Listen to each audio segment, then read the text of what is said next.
Pamati daw, kay nagugulan na ako siging pagpinan isuga iyo. Kay it mga nadire ka mo na bali ha.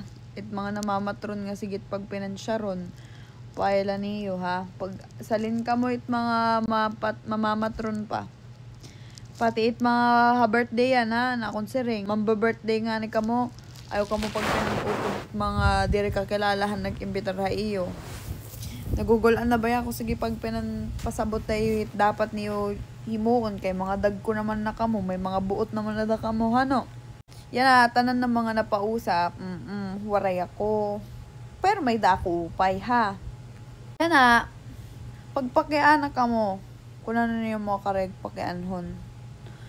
Ayaw lang kamo pag pinambastos-bastos nila kay ta naman.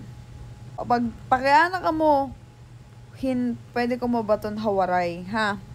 Kay nalilipong na takulo. Nalilipong na ba yung ulo na, aringit naliwat ako. Nalilipong na akong ulo, kaya dala na ako maaram. Kung ano na ako nyayak nun, kung magtatagalog ba ako, mag-i-English ako, magwawaray ako, magbebesaya ako, magkakapampangan ako. Wow, kaladaman maaram. Rebalitaw. Pagpakiana ka mo, iyo kareg nga topic, basi ako niyo makilala. O kaya, kung ano niyo kareg mabaruan. Ha? Bye.